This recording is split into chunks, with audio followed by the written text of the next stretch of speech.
दोस्तों, आज हम ओलंपिक खेलों के ऊपर बात करेंगे। हम मेनली 3 टॉपिक्स के ऊपर बात करेंगे। पहला, ओलंपिक खेलों का इतिहास। दूसरा, भारत का इन ओलंपिक खेलों में क्या प्रदर्शन रहा है।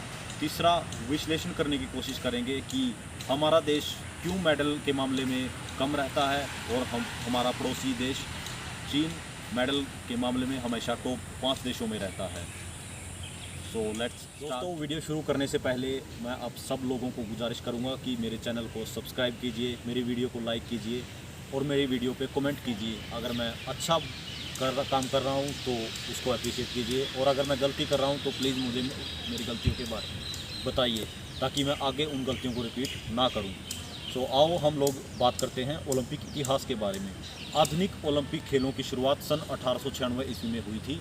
बोरान दे पियरे नाम के शख्स को इन खेलों को शुरू करने का श्रेय जाता है। इन आधुनिक ओलंपिक खेलों से पहले भी ओलंपिक खेल होते थे, जिनको प्राचीन ओलंपिक खेल के नाम से जाना जाता था, जो कि 1776 ईसा पूर्व से लेकर 393 ईस्वी तक आयोजित हुए थे। अगले 1500 सालों तक कोई ओलंपिक नहीं हुए। फिर बोरान दे पियरे को आइडिया आया कि क्यों ना ओलंपिक खेलों की शुरुआत की जाए। उन्होंने वहाँ के राजा से, ग्रीस के राजा से इस बारे में विचार विमर्श किया और आधुनिक ओलंपिक खेलों की बात करते हैं। भारत के प्रदर्शन के बारे में, भारत ने सबसे पहले 1900 में पेरिस ओलंपिक्स में हिस्सा लिया। भारत की तरफ से ब्रिटिश मूल के नॉर्मन पिटकार्ड ने हिस्सा लिया। वो हुआ ये था कि वो घूमने गए थे लंदन और पेरिस में घूमने के लिए गए थे। जब उनको वहाँ पता चला कि यहाँ पर ओलंपिक नाम से कोई खेल हो रहे हैं, तो उन्होंने अपना भी नाम उसमें दर्ज करवा दिया और दौड़े, 2 गेम्स में दौड़े और उन्होंने 2 सिल्वर मेडल्स जीते। ये कोई भारतीय ऑफिशियल रिप्रेजेंटेशन नहीं थी, फिर भी हमारे 2 मेडल आए बिकॉज ऑफ नॉर्मन पिटसबर्ग। उसके बाद वो वापस आ गए और उसके बाद उन्होंने कभी ओलंपिक खेलों में हिस्सा नहीं लिया। वो हॉलीवुड चले गए, वो एक एक्टर थे, वो हॉलीवुड चले गए और वहाँ पर फिल्में बनाने लग गए। फिर 1908 में कोई खेल नहीं हुए। 1912 में भारत ने कोई हिस्सा नहीं लिया। 1916 का जो ओलंपिक खेल थे वो विश्व युद्ध की वजह से कैंसिल कर दिए गए। फिर 1920 में दोराबजी टाटा, जो कि जमशेदजी टाटा के सुपुत्र थे, उन्होंने ये जिम्मेदारी ली कि मैं अपनी भारत की टीम को बाहर खेलने के लिए भेजूंगा। उन्होंने मुंबई के जॉर्ज लॉयड गवर्नर से इस बारे में बात की और इस बारे में हेल्प ली, और उन्होंने इंटरनेशनल ओलंपिक काउंसिल से इस बारे में बात की और उन्होंने इजाज़त दी कि आप ठीक है, आप अपनी टीम्स को हमारे पास भेजिए खेलने के लिए। उसके बाद हमारी एक ऑफिशियल टीम वहाँ पे गई, लेकिन हमारा कोई अच्छा प्रदर्शन नहीं रहा उन खेलों में। हमारा कोई अच्छा बेशक 1920 के ओलंपिक्स खेलों में हमारा प्रदर्शन अच्छा ना रहा हो, फिर भी एक अच्छी बात इन खेलों की ये हुई, यहाँ से हमारे ओलंपिक अभियान ने जोर पकड़ना शुरू किया। सन 1924 में नेशनल गेम्स की शुरुआत हुई। नेशनल गेम्स एक प्री टेस्ट की तरह होते हैं उन खिलाड़ियों के लिए जो ओलंपिक में चयनित होना चाहते हैं। जो खिलाड़ी इसमें अच्छा प्रदर्शन करता है, उनको आगे ओलंपिक खेलों में भेजा जाता है। फिर उसके बाद 1932 में लॉस एंजलिस अमेरिका में ओलंपिक गेम्स होते हैं। हमारी हॉकी की टीम वहाँ खेलने जाती है और मेज़बान अमेरिका को 24-1 के मार्जिन से हरा देती है, और ये कहते हैं कि आज तक का रिकॉर्ड है कि कोई भी देश 24-1 के मार्जिन से आज तक नहीं जीत पाया है। फिर 1936 ईस्वी में जर्मनी में ओलंपिक गेम्स होते हैं। भारतीय हॉकी की टीम वहाँ भी जाती है। मेजर ध्यानचंद इस टीम के कप्तान थे। वहाँ पे उन्होंने जर्मनी को 8-1 से हराया, पूरी तरीके से हराया। जर्मनी में के स्टेडियम में लाखों लोग वहाँ पे बैठे थे। हिटलर भी उसी स्टेडियम में मौजूद था जब भारत ने जर्मनी को हराया। कहते हैं कि मेडल देते वक्त जर्मनी के तानाशाह हिटलर ने यहाँ मेजर ध्यानचंद को ऑफ़र किया कि आप हमारे देश में शिफ्ट हो जाइए, हम आपको आर्मी में ऑफिसर बना देंगे। लेकिन मेजर ध्यानचंद ने वहीं पर इस ऑफ़र को रिजेक्ट कर दिया। तो आओ थोड़ा सा लेजेंडरी खिलाड़ी मेजर ध्यानचंद के बारे में थोड़ा सा जानते हैं।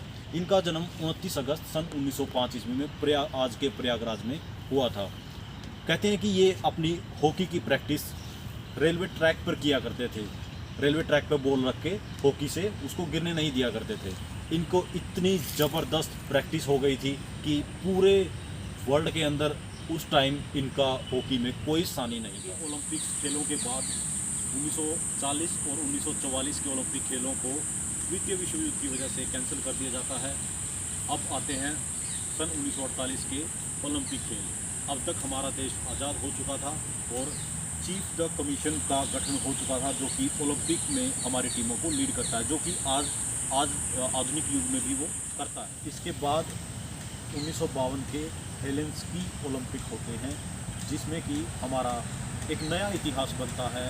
एक इंडिविजुअल लेवल पे हमारा एक कांस्य पदक आता है, जो कि के.डी. यादव के द्वारा हमारे भारतीय झोली में डाला जाता है। के.डी. यादव ने ये मेडल फ्री स्टाइल रेसलिंग में जीता था।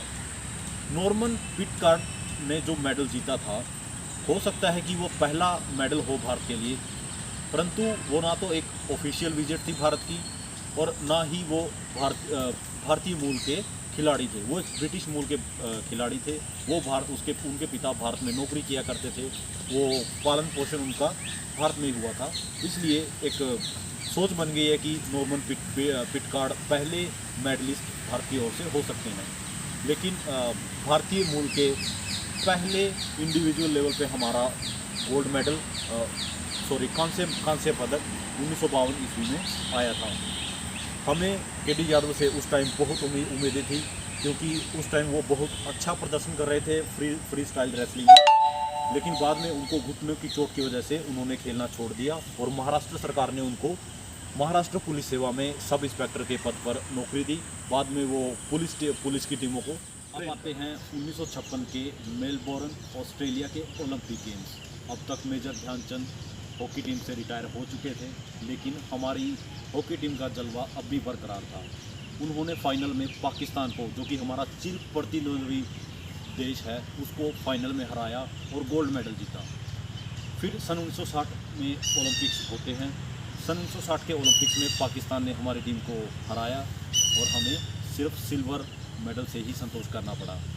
फिर सन 1964 में दोबारा ओलंपिक्स होते हैं, उसमें फिर हमने पाकिस्तान को हराया और एक गोल्ड मेडल। अब आता है साल 1976 का साल 1976 का, जब ओलंपिक गेम्स हुए और हमारी हॉकी टीम की परफॉर्मेंस गिरना शुरू हुई। 1976 के ओलंपिक्स गेम्स में हमारे हॉकी में कोई भी मेडल नहीं आया। अब हम मेडल्स के मामले में ज़्यादा डिटेल्स में नहीं जाएंगे। हम अब अपना अगला टॉपिक्स पे बात करते हैं। विश्लेषण करेंगे कि चीन हमसे ज़्यादा मेडल क्यों जीतता है और भारत मेडल्स के मामले में। आओ अब एक संक्षिप्त एक ब्रीफ विश्लेषण करते हैं कि क्यों हमारा देश मेडल्स के मामले में बॉटम के 5 देशों में रहता है और चाइना हमेशा टॉप के 5 देशों में रहता है।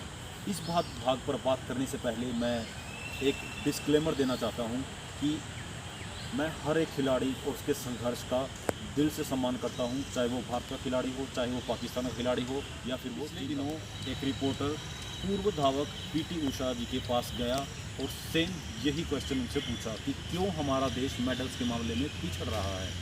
पहले तो वो इस सवाल का जवाब देने से बची, क्योंकि ये एक ऐसा सच है, अगर वो कुछ बोलेंगे तो कंट्रोवर्सी शुरू हो जाएगी हमारे देश में।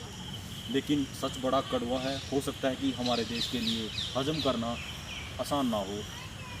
सच सबको पता है, पब्लिक डोमेन में है कि बहुत सारे कारण हो सकते हैं, और जिसमें से सबसे बड़ा कारण है सिर्फ क्रिकेट के अंदर हमारे युवाओं की रुचि का होना और अन्य खेलों के अंदर हमारे युवाओं की रुचि का ना हो। दूसरा बड़ा कारण है कि चीन के खिलाड़ियों का अभ्यास साइंटिफिक तरीके से करवाया जाता है। मसलन अभी जो टोक्यो ओलंपिक्स खेल हो रहे हैं, अब की बार चीन के जो एक्वाटिक प्लेयर्स हैं, जो स्विमिंग खेल के जो खिलाड़ी हैं, उन्होंने अमेरिकी और दक्षिण अमेरिकी खिलाड़ियों को पछाड़ दिया है।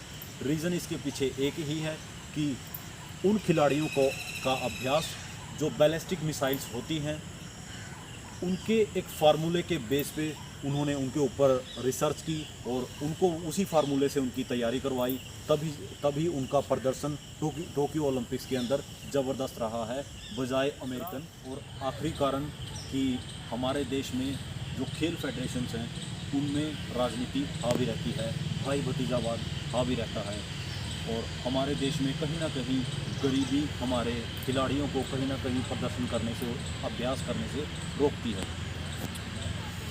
और आखिर में मैं यही कहना चाहूँगा कि जो हमारे देश के खिलाड़ी हैं, जीत और हार लगी रहती है, लेकिन हमें हमारे खिलाड़ियों का सम्मान करने में पीछे नहीं रहना चाहिए।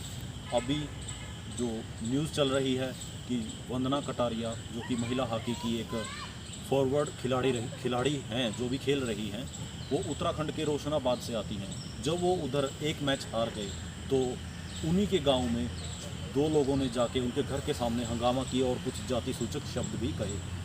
अगर हमें खेलों में महाशक्ति बनना है, कहीं ना कहीं हमें अपने खेलों का बजट बढ़ाना होगा और हमें हमारे खिलाड़ियों के संघर्ष का सम्मान करना। वॉचिंग माय वीडियो, और इसी के साथ करते हैं वीडियो का and don't forget to subscribe, like and share my video. God bless you all.